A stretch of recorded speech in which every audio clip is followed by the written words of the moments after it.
want to say that this is a great pleasure and a privilege for me to be able to talk to you today, Nel. I must confess, as I told you before, that I've had a long sort of admiration for you and the work that you are doing.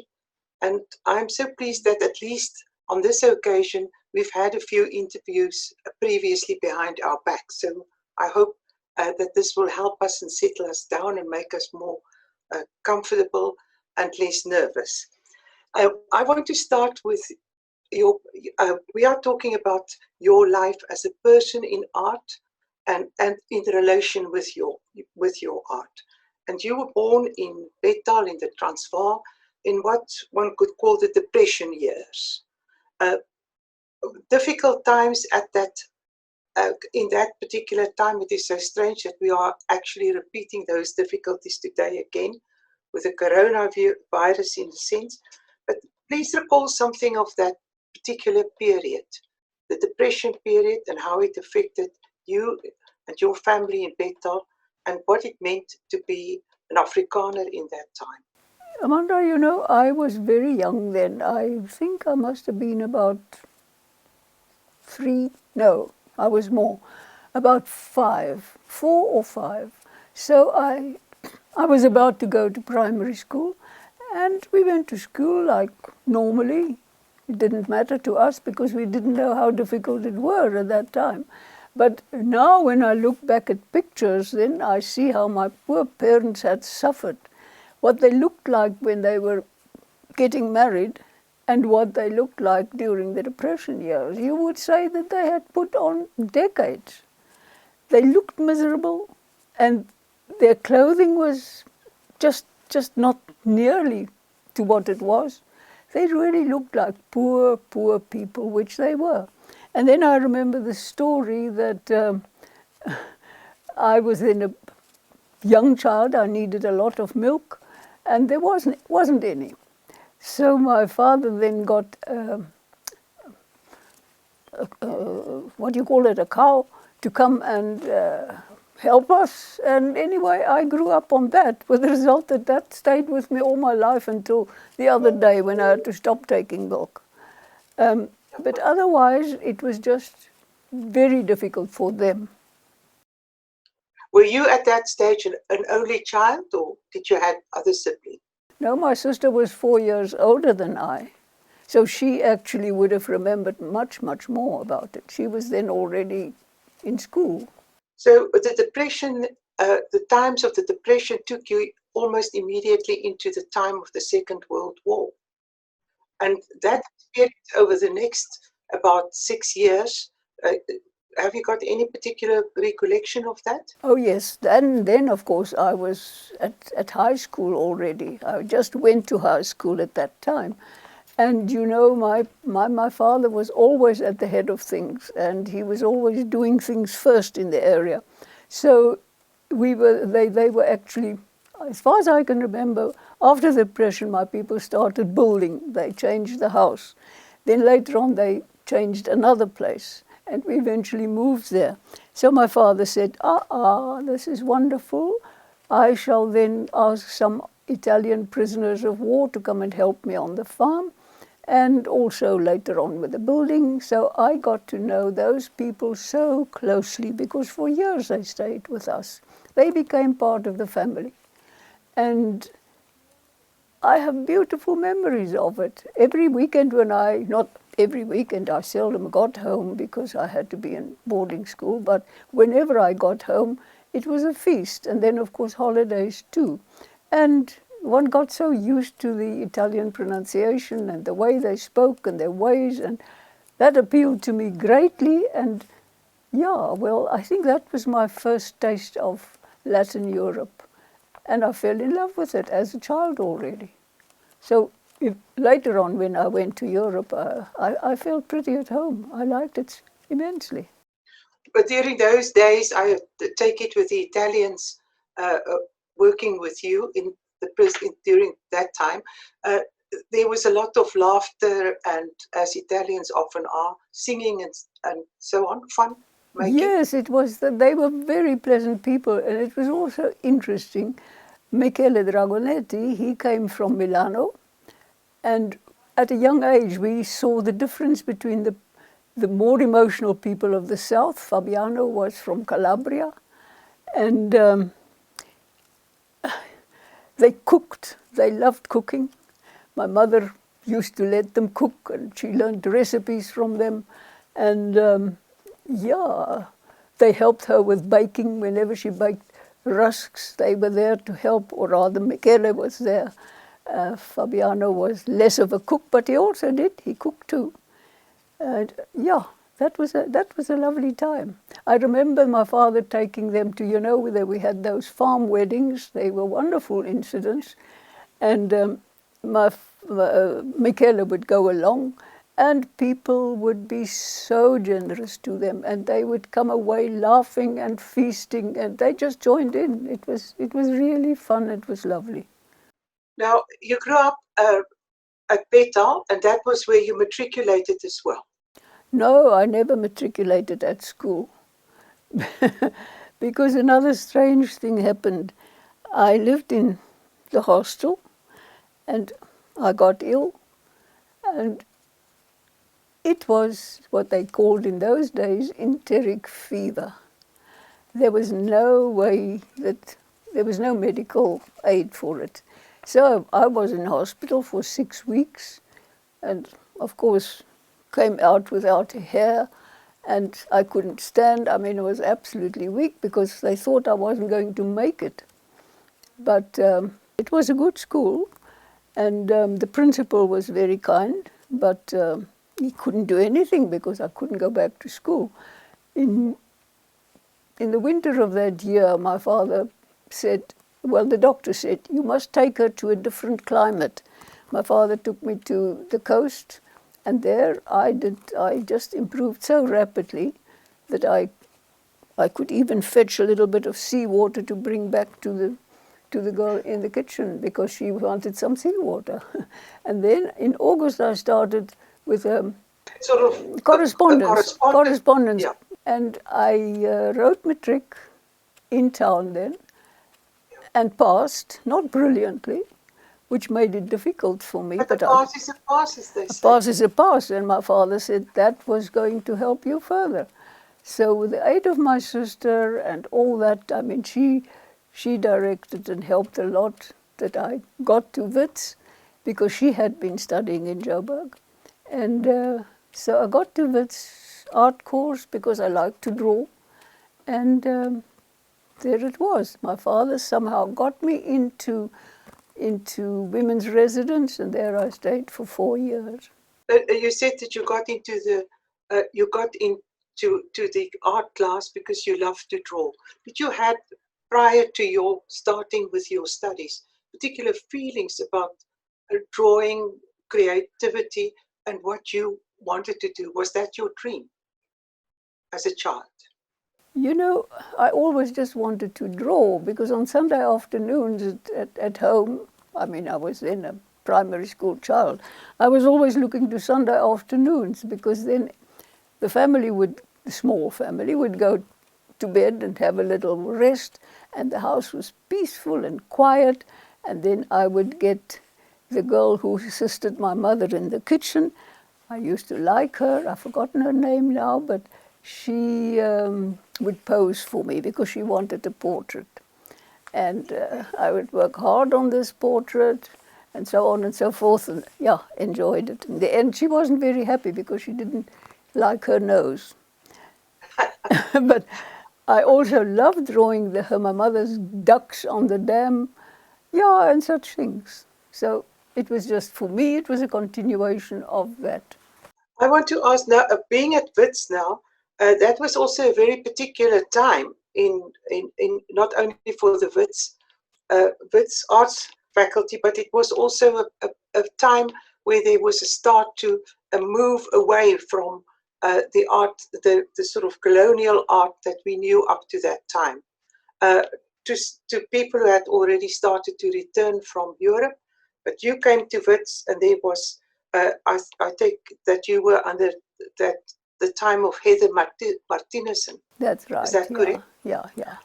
Tell us about that particular time. She was an outstanding kind of figure in our art, and the way that she and her husband later shaped the ideas of people. Please give us a sort of inkling of how you experienced that world when you stepped into the Wits Art School. Yeah, we had Heather. She was good, and we had Marjorie Long, who was also good in a different way. But we had somebody else who was excellent, and that was Joyce Leonard. She was an unbelievable educator. She would really pull things out of you, and not expect anything but what you have, although she would point the way. She really taught me drawing, and I would say in South Africa I learned to draw and I learned colour. Colour I learned afterwards from a Swedish painter, Gina Berendsen, and then, I mean, I'm jumping ahead now, but it links there because in Europe I learned about form and content. But to come back to Wits, just to fill in there, you know, we had ex-servicemen. That was a wonderful part at Wits because now we had mature people coming into us, just freshers and freshettes. And there was Cecil Scottness and Larry Scully. And Gordon, I think, had also been to the war, but I don't remember all that so clearly about Gordon because he didn't stay all the 4 years. But the whole of the campus at Wits was changed. It was more mature. It was covered in little wooden hutments where lectures were given and tutor classes. And we even in our in our second year, we moved from women's residence to some of these hutments which were used for accommodation. So this was a changed place, a much opener, more, at that time, sort of more mature, as far as us, the students, were concerned. Your idea at the time was to be, if you looked in terms of a career, what did you consider as a career? Maybe to be an art teacher or something like that? Amanda, that's a very interesting question because one just studies and one goes on happily until you've finished, and then you realize, what must I do with it? Well, that's what I'm asking. You know, did you have a particular aim in mind, or was the most important aspect there of to be able to do art, to explore that world, and to discover within yourself what you can do with art? I think the latter applies, yes. Because I didn't think in terms of a career, I just thought in terms of painting. But the moment you leave, then you realize you've got to find an income. Because now your parents don't pay for you anymore. So that's when matters started changing. And then I landed in different short jobs for a while before I got into teaching, which also didn't last very long. If you're interested, I can tell you about that. And that is... Yes, I'm interested. My first job, I was never, at that stage, qualified as a teacher. It was at a private school in Hyde Park. And it was an impossible headmistress. So after about nearly 2 months, I one morning got into the bus where another teacher also had been usually on the bus by that time. It was at the Zoo Lake. And I said to her, I want to resign, but I don't know how. She said, I'll help you. I'm going to resign too. One can't stand that place. So she helped me. We wrote a letter. I resigned, and again, I had no job. Now, what do I do next? So somebody I knew in town said to me, go for this interview. They've advertised. Well, what was it? A place in Industria producing cardboard containers and bottle labels and such things. I had to do lettering. Well, my dear, at Wits we did a little bit of lettering. It was part of the course. But I couldn't do proper lettering. So after 3 weeks, the very kind director of the firm called me in and he said, you know, I think this was an interesting experience for you, but let me pay you for the month, and then we look for somebody else because we need more speed. And that was the end of that job. And then what do I do next? So, okay, then my sister at that time had returned to Johannesburg and she was teaching. And she got to know the then Secretary of Education down in Commissioner Street. She was an exceptional lady. She knew everybody about everything about school, the schools, the principals, the jobs. And she placed me in various schools. It was a kind of relief teaching. And I landed in Afrikaans, in English schools, a lot.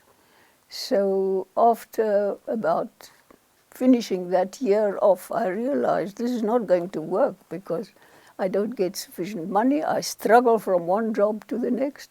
And then my father said, I'll help you take another, I suggested that, another year course at the technical, it was then called Technical College, where I could do a year's teaching course, which I then did. And after that, I got a very nice situation at Botha Park Girls High. And Miss Langley, who was in charge there, was very satisfied with the work because I had nice students in the class. And she loved the end of the year exhibition, and I enjoyed it too. That's how I got to London, where I taught for a little while relief teaching also. Because after 1 year, I left for Europe. In that 1 year, I really saved. I didn't virtually lived on nothing. I just saved to have a possibility of getting to Europe because I had to pay for it myself. With £50, I boarded the Union Castle line in Cape Town in the beginning of '53, January. And that lasted for the following nearly 3 years. The time that you were in Paris, I believe that right in the beginning you were also employed for a while as an au pair. Ah, that's right. I arranged it from here, then further from London, and that was very good. I stayed with people who became my family. I still have some contact with them. It was interesting because arriving in Paris, stayed there for about 2 weeks, and then it was school holidays, so we went to Vaux-sur-Seine. It's an island about 30 miles at the time, miles or kilometers, 50, 60, down the Seine towards the sea. And on this island they had a holiday house, a wooden construction, very cozy. And there the grandfather and grandmother would spend the holiday with the children and I. And Bon Mama taught me French while I taught the 2 girls English. Well, it was a holiday, a French learning holiday. They actually had 2 for 1. You had to teach 2 to get your deal. Huh? So I just want to ask you, there wasn't, were you also in that kind of position, which you mentioned earlier, that you wanted to draw these little girls and so forth? No, I didn't draw much at that time. I was too busy trying to learn French. Because, I thought I could, at least when I arrived in France, I thought I could arrange my luggage with the French I had, but that was even difficult. I did 1 year of Italian at Wits, but that didn't help me in France. Let us come to the period that you were in France, and particularly in Paris. At that time when you were there, there was also quite a complement of South African artists and writers present. Did you have any contact with them? A very, very close contact from Johannesburg to Paris with Botha. And he influenced About me, Smith? and I Yes. influenced him. Yeah, at 5. Yeah. As he later years wrote Christina, I was Yeah. painting the same theme virtually. And it was just coincidence how his life experiences and mine were very similar, and what he wrote, I often painted. He wrote the crucifixion of Christina, and I did my crucifixion of the sons and the lamp. The lamp actually came later. That was just the sons. So that was then when we returned. It was much later than 72, so I'm really hopping forward. Botha made me discover Paris. We used to walk the nights everywhere. And, you know, along the Seine to the Sainte Geneviève Church, to Saint-Sulpice. And he had read a lot and he had learned a lot. And of course he and Jan Rabie were very close before and during that time. And we had many parties at Jan and Marjorie, and yeah, that was lovely. And Johan van Heerden was there, and he was always close too. It was really very, very, very nice. When Stephen and Renee came to Paris, we were close with them. And then afterwards, on returning, we went to them in Koffiefontein, and yeah, it was a very good contact. He was then busy with 7 dae by the 7 dae by the Silbersteins. 7 days at the Silbersteins. Yeah, that is a very interesting period, the formative period for that group of Afrikaans writers, and also for the painters and that they were in contact with. Of course, I think that Eric Loubser was also there at the time.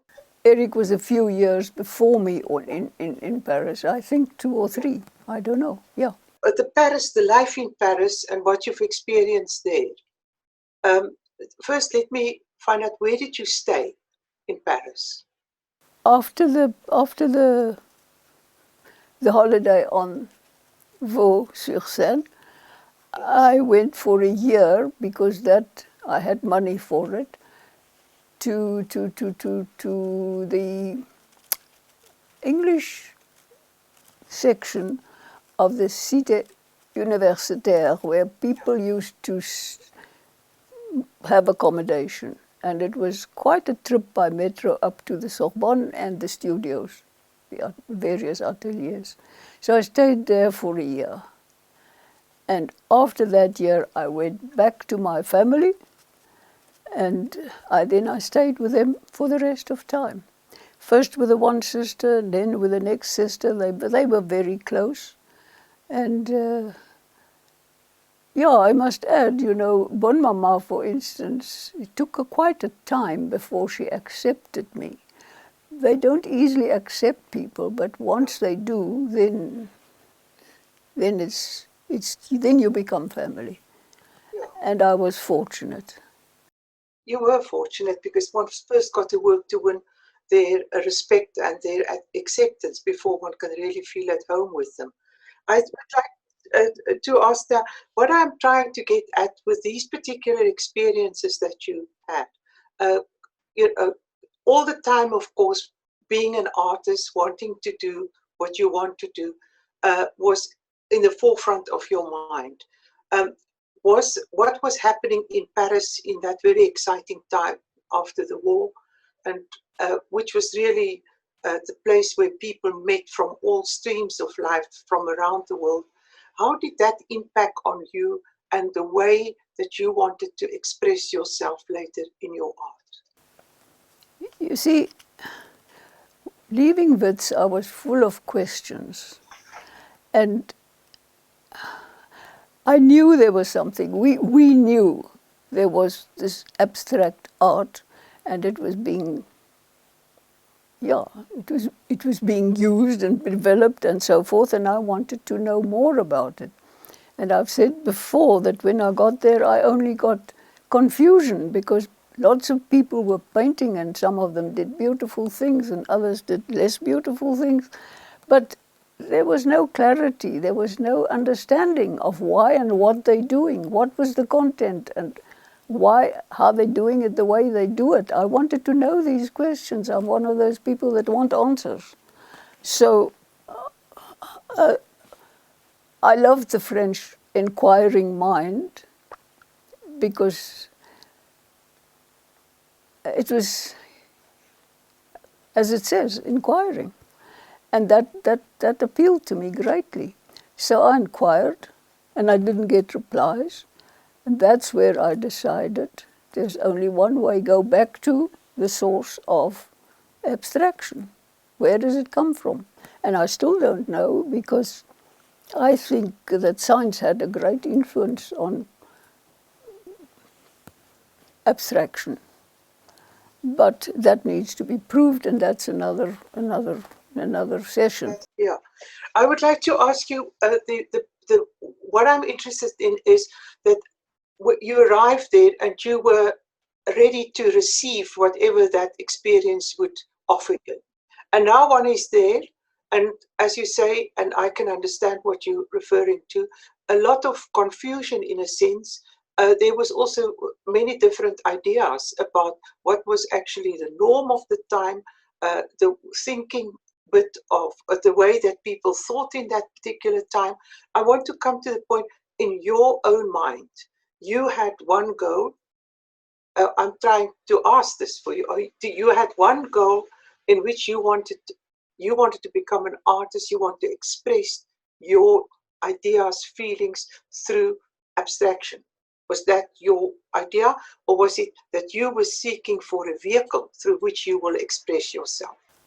I think it almost comes to the same thing. I was looking for a vehicle, and it had to be plastic. It had to do with drawing, which I loved, and color. And I was looking to find something that I would understand why and how I can use it. And I didn't find that answer. That's what made me go to the source of abstraction. And also, I must tell you, the world view of the time. Bartu Smit was working on it, and that, of course, we discussed these things all the time, because I often went to see him, and we would go on long walks, we discuss these things. And he was busy also with a lot of the prominent people of the beginning of the century. He was working on the world view and how it was changing after the war. In fact, since the beginning of the 19th century. And people like Oppenheim, of course, Einstein, and the others. And you had also then the views of Sartre and people like that were part of the sort of spirit of that time. Yes, you know, I was looking for, not for local things, but for general, for universal things. Yeah. Like Sartre and no, I've forgotten her name. I've forgotten her name. Anyway, she was talking about the woman. He was talking about Simone de Beauvoir. Yeah. Anyway, they wanted to also go, whatever they were doing, they were going to with it as far as possible. And that inquiring way of living, and that appealed to me. So there was Bartu, he was doing the same thing. If I understand you saying that there was, in the way that you approach life and art, seems to be very close to one another, that there was this inquiring mind in the one, there was an intellectual and yet a philosophical approach. Could one summarize it like that? Yes, I think you could. Yeah. So it was so in a sense it was it was at the same time an exploration of the mind, and the translation of these ideas onto paper in your case. I think you put it very clearly, Amanda. Thank you. Yes, yes.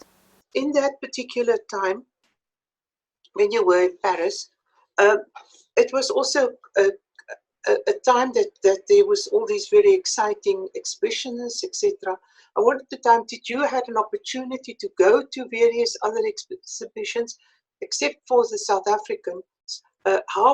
Who else did you had encounter in your time in Paris that had an influence on your life, that made an impression on you, and through who that contact realized in your life? Well, I was there again very fortunate in the Académie Ranson, where I was then working. There were two people, Alfdan Jösne and Klaas Sans. He was Dutch, Klaas, and Alfdan was Norwegian. And they were looking for the same thing that I was looking, some clarity and how do you go forward. So we spent mornings in the studio, afternoons in the museums, or the galleries, and evenings at the Bibliothèque Sainte-Geneviève of the Sorbonne. And it was all there. We just had to delve and find. And then we had this wonderful opportunity of going as free student, étudiant libre, to the Sorbonne. And there we attended lectures by Souriau, who was professor of the fine art chair, and he introduced us to Faucillon. Faucillon was a French historian and author who died in America in, I think it was 45, just still during the war. And his last book was La vie des formes, The Life of Forms, and that book became my Bible. And Souriau's lectures were wonderful about him.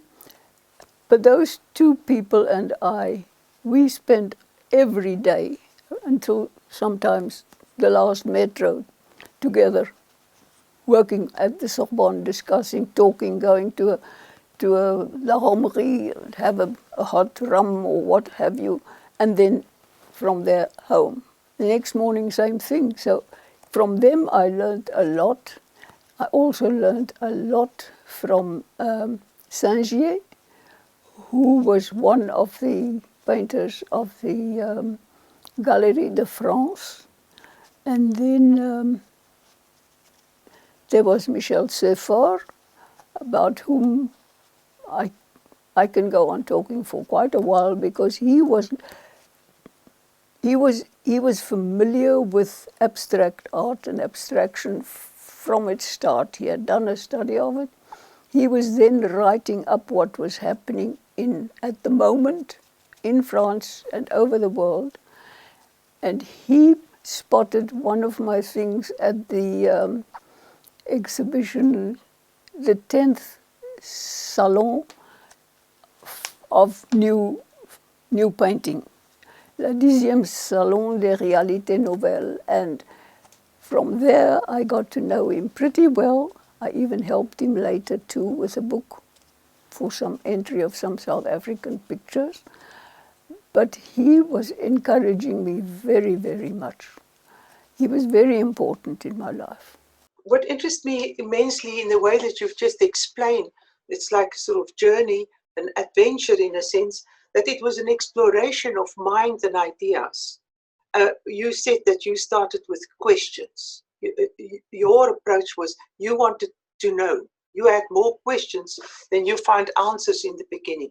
So you took this exploration upon yourself and had, fortunately, these stimulating people that you could discuss and work through them. Was it through this search, this understanding, did that formulate you as an artist? That the understanding of the essence that you were looking for? Undefined essence, perhaps, but that there was an essence, almost maybe a mystical essence. That's what I was looking for, because, you know, I think I must summarize that, or try and summarize it. It's the object, because Yes. painters all paint the object. We are all having an affair with it. Some a love affair, and sometimes just we destroy it, but we all have an association with it because we exist on it. So I always say the body, the human body, is another object, superior, but another object. And I love to draw the human body. So I wanted to know how I could use these things and what I could say with them. And for that, I felt the need for abstraction, because when I left Wits, I left it with uppermost in my mind the work of Maurice Denis, who was a painter of the Nabi group, coming out of Cézanne and Gauguin, and they were, or rather let me say, Denis said that before, it's a very famous, well-known statement, before a picture is an apple or a horse or whatever, it is a combination, arrangement of forms and colors on a surface. That's abstraction. So that appealed to me from the start, from the days of Wits. Automatically, I can't explain why, automatically it appealed. So that's how I landed at the Académie Ranson, because Ranson was one of the Nabi group. And they taught that. They taught form.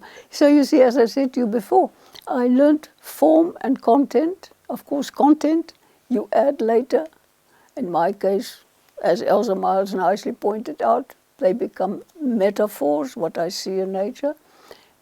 And it took such a long time. It took so many years. Starting the way that you did, it would take many years, because it is also in the same time, I would think, an understanding and an exploration of your own being, which pours into this.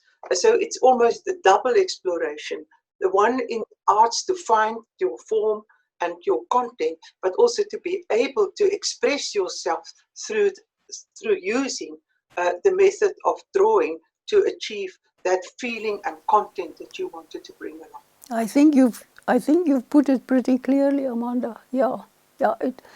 And you know, the interesting part is that it takes so long for one to recognize what you have done. Because just the other day I was looking at one of the Cubist drawings, and there I saw that I became conscious of using the background as line as early as the 50s. But I only became aware of it here in 20-something. It is amazing, but that's how it works. I think that is how it works when one, when the intellectual is not the only guiding force, but when the intellect is not only the guiding force, the aspects of your inner being becomes part of the expression. And that is how I think when you speak to me about content, I find almost a mystical content in, say, for instance, your drawings of the human figure. You build it up. I have that feeling almost that you use the human figure, it becomes almost a cathedral. Oh, it did happen once, because that came from, you see, it's like I've said before, it's like you see something natural and it triggers other things. This comes from a model who sat on a little stool, legs little apart, and the stool was open, so there was an entrance. So it became the entrance to the body, the entrance to the temple.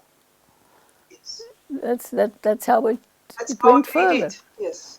You see something and it triggers, and you go on.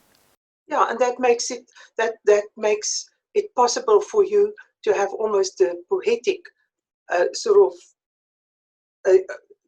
Let me rephrase that. That makes it possible for you to use what you are doing to turn that into a form of poetry. Because one has got that content, that inner being content, which you takes with you into that role. Part of the content and the volume of the role. Yeah, and one can't help the associations you form with whatever one sees and whatever one is busy with.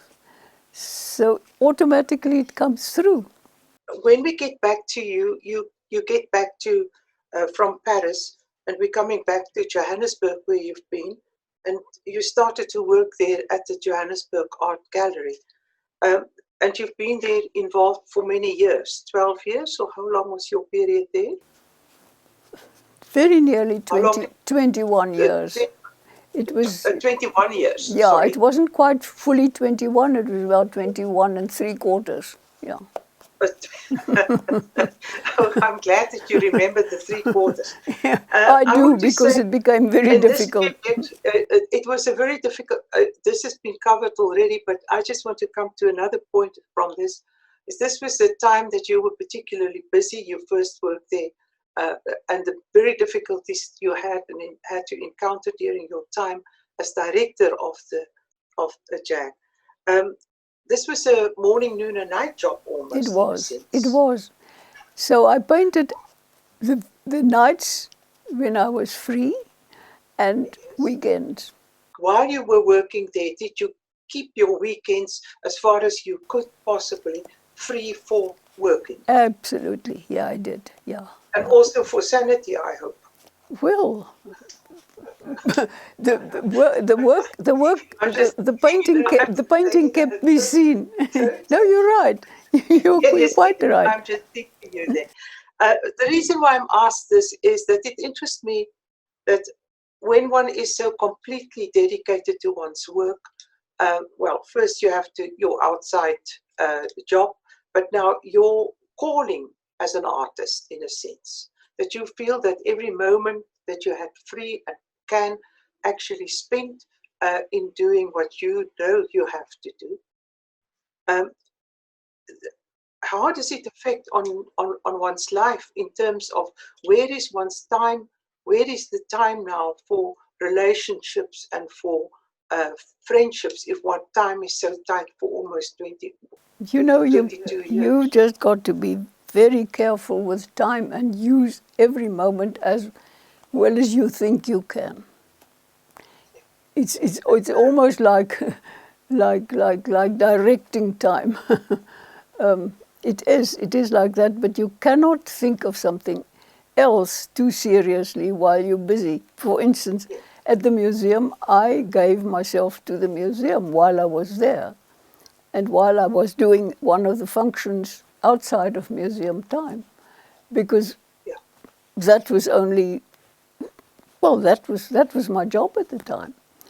So it was a matter of cutting off and then going into the studio and, now I can let go.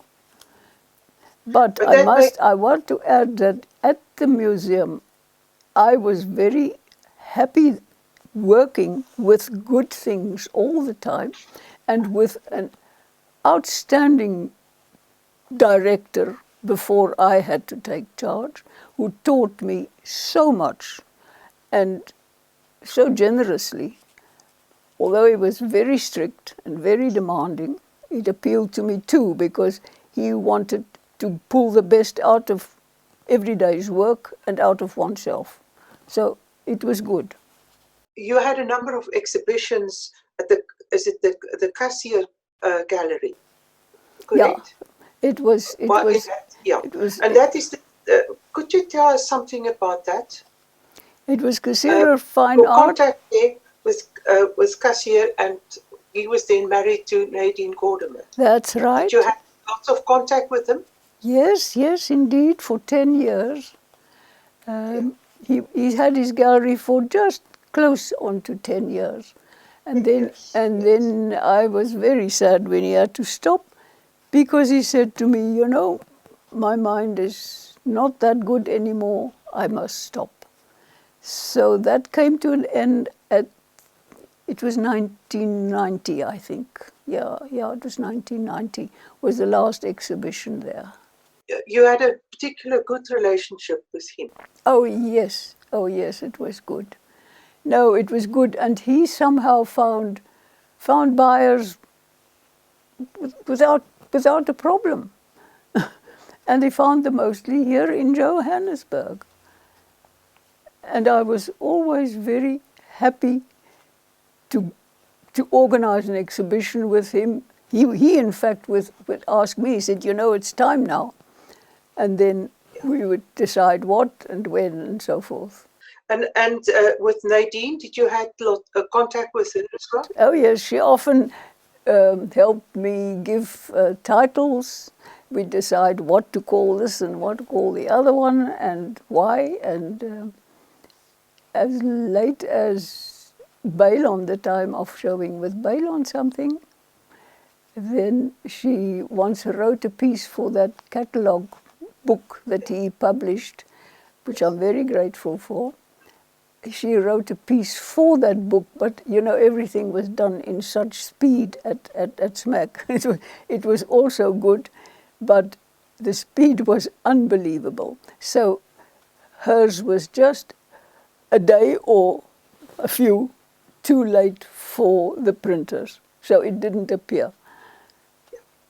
I was very sorry about it. I think the reason why I brought this particular question in is because I also had a bit of contact with Nadine, and on an occasion she told me that art was actually her love.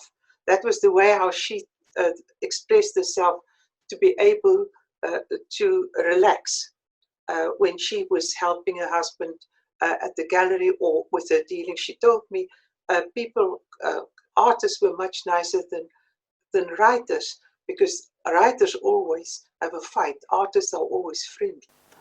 Not always. You said so. But I think we are, perhaps we're fighting much less than, well, I never fought. It wasn't necessary.